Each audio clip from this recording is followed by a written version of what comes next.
For 19 years after his mother died, Elvis Presley demanded that her bedroom at Graceland remain a perfectly preserved sanctuary, a floral tomb sealed against the relentless march of time. The chiffon curtains stayed drawn, the scent of her favorite perfume lingered in the still air, and her pink chenille bathrobe remained draped over a chair, waiting for a woman who would never return. But was this a son's tender, heartbreaking tribute?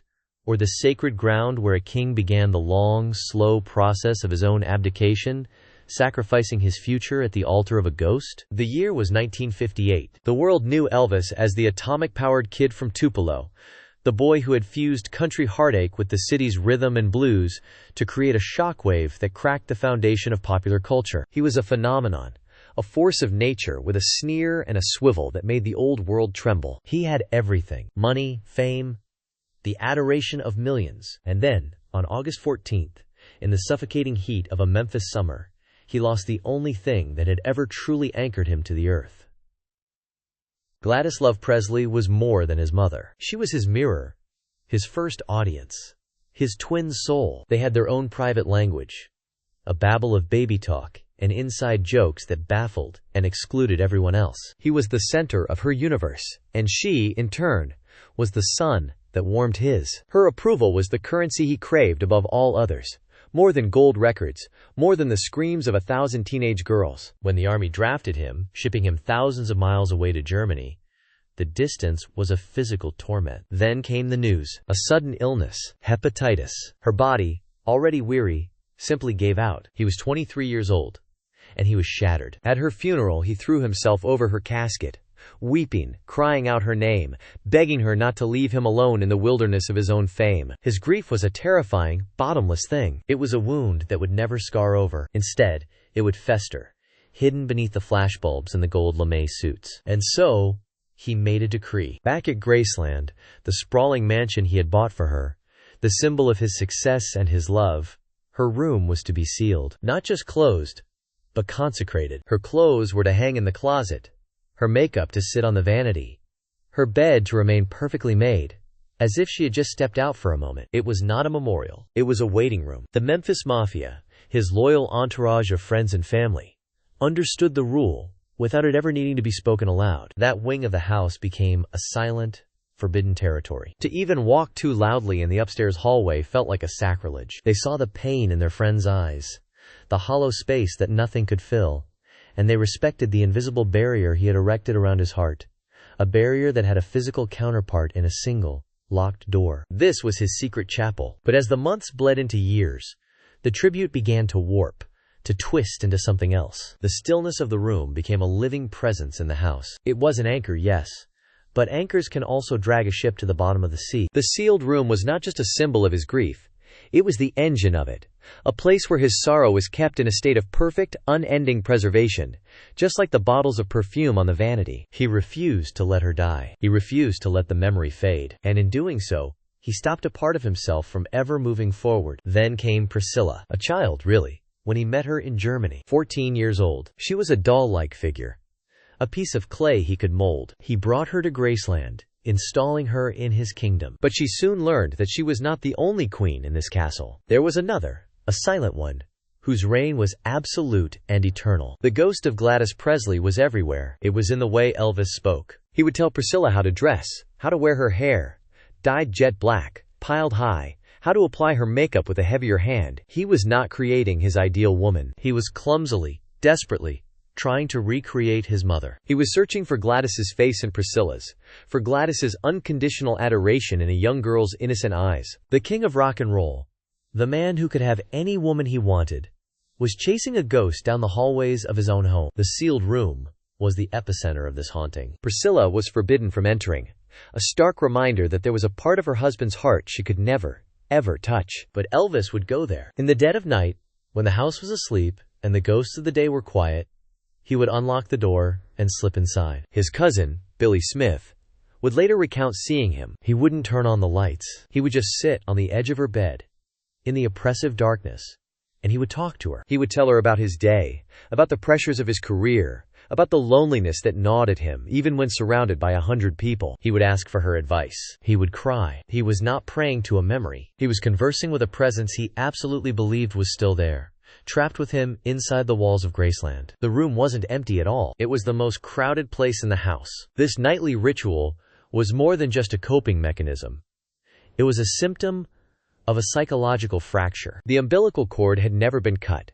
It had simply turned into a phantom limb, an ache for a connection that was gone forever. He had been one half of a whole, and now he was adrift. The world saw a confident, swaggering icon. But inside the private fortress of Graceland, he was still just a boy, sitting in the dark, talking to his mommy. This obsession began to bleed into every corner of his life. It fueled a deep-seated distrust of the world outside his inner circle. Gladys had been his protector, his fierce champion against anyone she perceived as a threat. Without her, everyone became a potential threat. Every manager, every director, every journalist was someone who wanted to take a piece of him. Someone who couldn't be trusted with the fragile boy hidden inside the superstar. He surrounded himself with the familiar faces of the mafia, creating a human wall to keep the world at bay. But even they couldn't protect him from himself. The loneliness was a constant, a low hum beneath the roar of the crowd. He sought to fill the void Gladys left, not just with people, but with things. He bought cars, jewelry, houses, lavishing gifts on friends and strangers alike. It was a frantic, desperate attempt to buy the kind of loyalty and love that Gladys had given him for free. But it was a hollow substitute. The joy was fleeting, the connection superficial. At the end of the day, when the sycophants went home, he was still alone with the ghost in the upstairs bedroom. And what of the young bride? Priscilla lived in a gilded cage, her life dictated by the whims of a man-child who was, in turn, dictated by the memory of his mother. She was expected to be a perfect Southern lady, demure and domestic, just as Gladys had been. She was to be a homemaker, a confidant, a beautiful object always on display, but never, ever a true partner who could challenge him or stand on her own. She was a replacement, and she knew it. The search for his mother's comfort, for the peace she represented, took a darker, more insidious turn. The pressures of his career, the grueling movie schedules, the demands of being Elvis Presley, 24 hours a day, were immense. But the real pressure came from within. The grief was a physical pain, an anxiety that coiled in his gut. After Gladys died, he began to suffer from insomnia and nightmares. A doctor, a friend, offered a simple solution. A pill to help him sleep. A pill to wake him up. A pill to help him perform. It was an innocent beginning to a deadly affair. He wasn't seeking a high. He was seeking oblivion. He was searching for the quiet, unconditional comfort he'd felt as a boy, tucked into bed by his mother. He once told a friend that the only time he felt truly at peace was in that twilight state between waking and sleeping. That was the only place the ghost couldn't reach him. The pills were not an escape from fame. They were an escape from Gladys. This was the tragic paradox. He clung to her memory, keeping her room as a shrine, while simultaneously trying to drug himself into a state where the pain of her absence would disappear. The two obsessions fed each other in a vicious, downward spiral. A difficult day would send him searching for the comfort of a pill, which would only heighten his sense of isolation, which in turn would send him wandering the halls of Graceland at night, drawn like a moth to the flame of that sealed room, to sit in the dark and talk to the woman whose death had set him on this path.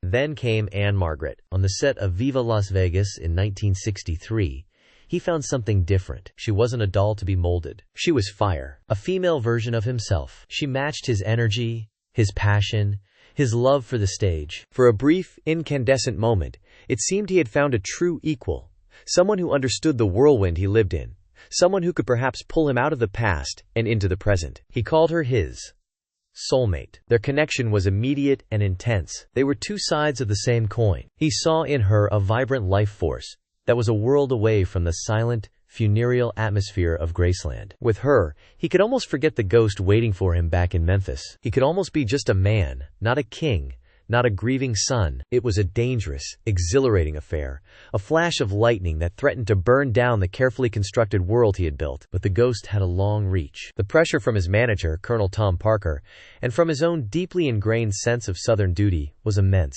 He had made a promise to Priscilla. He was a good Southern boy, and a good Southern boy honors his commitments. He was trapped between the woman who was his future and the girl who represented his past, a past inextricably linked to his mother's vision of a stable, domestic life for her son. He made his choice. He ended the affair with Anne Margaret. He chose the cage. He married Priscilla in 1967. He had his dutiful wife, and soon, a daughter, Lisa Marie. On the surface, He had the perfect life, the American dream his mother had always wanted for him. But the marriage was a performance. Another role to play. He had chosen the path of preservation, just as he had with his mother's room. He was trying to preserve an idea of what his life should be, rather than living the life he actually wanted. The fire with Anne Margaret was extinguished, replaced by the quiet, managed embers of his life with Priscilla, and the room remained locked. Priscilla, now the lady of the house, had to organize her life around this sealed chamber. It was a constant, silent rebuke. It was a testament to a love she could never compete with. The tension was unbearable. According to members of the household, she finally confronted him. Years into their marriage, she begged him to change the room, to pack away the memories, to let his mother finally rest, to let him finally rest. It was time to let go. His reaction was not one of sadness or understanding. It was a terrifying explosion of rage. A rage so profound it shook the very foundations of their relationship. He grabbed her, his voice a low growl, and told her in no uncertain terms that nothing in that room would ever be touched. Ever. It would stay exactly as his mother had left it, until the day he died. In that moment, Priscilla saw the truth with chilling clarity. She had not married a man. She had married a mausoleum. The fight was a turning point. It was the moment the illusion shattered. She understood that she would always be the other woman, second place to a memory. The house, her home, was not truly hers. It belonged to Gladys. Every decision Elvis made, every mood swing, every pill he took, was a ripple spreading from that single, silent room. She was living with two people: the man she loved, and the heartbroken little boy he kept hidden from the world. His life outside Graceland became a frantic search for distraction. The Las Vegas residencies were a perfect escape. The roar of the crowd was a drug, the adoration a temporary balm for the permanent wound. He was the king, larger than life, a deity in a white jumpsuit. He could lose himself in the performance, in the energy of 1,000 strangers. But every night, the show would end. The applause would fade. He would return to the quiet of his penthouse suite, a hollow man in a sequined costume, the silence amplifying the echo of his loneliness. His world was shrinking. The pills were no longer just for sleep. They were for everything. For energy, for pain, for anxiety, for boredom. Doctors came and went, a steady stream of enablers providing him with a chemical shield against reality. His body began to betray him, bloating and weakening under the chemical assault. But the physical decline was just a symptom of the psychological decay that had begun on that hot August day in 1958. He was trapped in a feedback loop of his own making. The grief drove him to the pills. The pills isolated him from reality, and the isolation drove him deeper into the memories of the one person who he felt truly understood him. The one person who was locked away in a time capsule, just down the hall. One night, deep into the 1970s, Vernon, Elvis's own father, could no longer bear to watch his son slowly killing himself. He saw the connection. He knew the poison wasn't just in the pills. It was in the past. It was in that damned room. In a desperate attempt to break the spell, Vernon hired a decorator. While Elvis was away on tour, he had the entire suite, Gladys's sacred space, completely redecorated. The floral wallpaper was stripped, the old furniture removed, the pink chenille robe packed away. He erased the ghost. When Elvis returned to Graceland, he walked upstairs, perhaps seeking the familiar comfort of his mother's presence. He opened the door, and he was met with a void. The colors were different. The furniture was wrong. The scent of her perfume was gone, replaced by the chemical smell of new paint. It was a desecration, a violation of the highest order. The silence that followed was heavier than any scream. He slowly backed out of the room, his face a mask of stone. He didn't yell. He didn't rage. He walked downstairs, found his father, and spoke a single, terrifyingly calm sentence. "You should not have done that." From that day on, Elvis Presley never set foot in that room again. The spell was broken, but not in the way Vernon had hoped. He hadn't freed his son. He had ripped away the last tangible piece of his son's emotional anchor, leaving him completely, terrifyingly adrift. The haunting had been contained within those four walls. Now, with the shrine dismantled, the ghost was unleashed. It was no longer just in the room. It was inside him, with nowhere else to go. But what happens when a ghost is evicted? When its home is stripped bare and sterilized? Does it simply fade away? Or does it find a new place to haunt? For Elvis, the answer was terrifying. The ghost of Gladys Presley didn't leave Graceland. It just moved into a smaller, more intimate space: the body of her son. The haunting became a possession. The first to notice it was Linda Thompson, his girlfriend in the years after Priscilla. She would walk into a room and find him staring at an empty chair, whispering, but it wasn't English. It was a strange, soft, cooing language, a series of nonsensical sounds and affectionate murmurs. At first, she thought it was just the drugs talking, another side effect of the chemical cocktail that was pickling his brain. But then she heard it more and more. In the middle of the night, he would sit bolt upright in bed and have long, one-sided conversations with the darkness. He called it his private language. He told her, in a rare moment of lucidity, that it was the language he and his mother shared when he was a baby. Before the world had given them words, they had this, a primal connection, a secret tongue for two. He was not just remembering his mother. He was regressing, desperately trying to return to the only time in his life he felt unconditionally safe. The staff at Graceland began to whisper. The king was talking to himself. No. He was talking to Gladys. He would order meals for two, sitting at the head of the long dining table, gesturing and speaking in that soft, alien babble to the empty seat beside him. He began calling people by nicknames only Gladys had used. His own father, Vernon, became Vester, his mother's pet name for him. It was a constant, unnerving reminder that the man they were serving was no longer fully present. He was straddling two worlds, and the world of the living was losing its grip. This psychological possession began to manifest physically. His infamous eating habits in his final years weren't just a simple loss of control. They were a ritual. He became obsessed with the food of his childhood. The heavy, southern meals Gladys would cook for him. Fried peanut butter and banana sandwiches. Burnt bacon. Fried squirrel. He wasn't just eating. He was trying to consume the past. He was trying to fill the void inside him, literally, with the flavors of his mother's love. Each meal was an act of communion with her memory. The more he spoke to her ghost, the more he became her. He developed a sudden, paralyzing fear of cancer, the disease that had taken her. He would spend hours with medical books, convinced that every ache and pain was a tumor. He would fly into a rage if he heard anyone even mention the word. It was her fear, her death, living inside of him. A constant terror he medicated with a mountain of pills. He was no longer just the grieving son. He was a man being devoured from the inside out by a memory. His inner circle, the so-called Memphis Mafia, was powerless to stop it. How do you reason with a man who is having a conversation with someone you can't see? They tried. They pleaded. They brought in doctors, who only gave him more prescriptions. They brought in spiritualists, who only validated his delusions. He was an island, drifting further and further from the shore of reality, and his only companion was a ghost. The change in his voice was perhaps the most chilling part. The man who had a voice that changed the world, that dripped with raw, masculine power and sexuality, would suddenly slip into a higher, softer register. A child's voice. He would ask for a glass of water, and the tone would be that of a little boy asking his mommy. In those moments, the king was gone. The white jumpsuit, the diamond rings, the swagger, was all just a costume. Beneath it was a terrified, heartbroken child named Elvis, hiding from the world in a fortress of fame and drugs, waiting for his mother to come and tell him everything was going to be all right. This was the secret tragedy of his final tours. The audience saw a bloated, sweating caricature,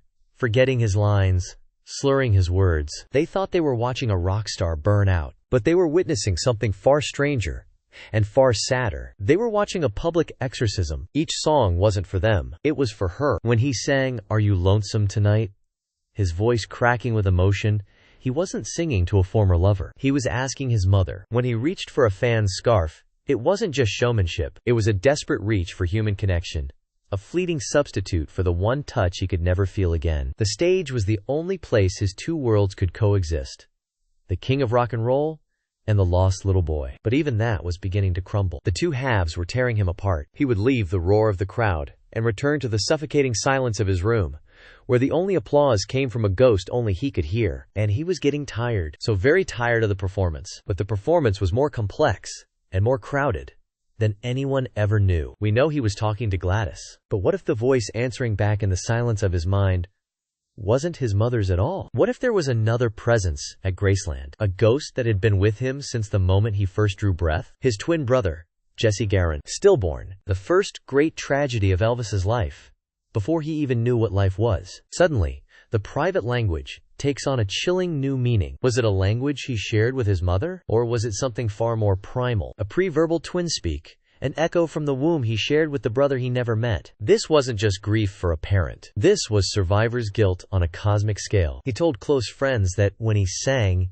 he felt a second voice singing with him. He believed, deep down, that a part of his soul had died with Jesse, and that he was forever incomplete, living a life meant for two. The stage was no longer a platform, it was a cosmic balancing act. On one side, the colossal weight of his fame. On the other, the profound emptiness of Jesse's absence. Every sequin, every karate kick, every thunderous ovation was a desperate attempt to fill that void, to be brilliant enough for two men. He wasn't just burning out, he was burning for two. The food, the drugs, the isolation was all just ballast, weighing him down, trying to keep him tethered to an earth that felt increasingly unreal.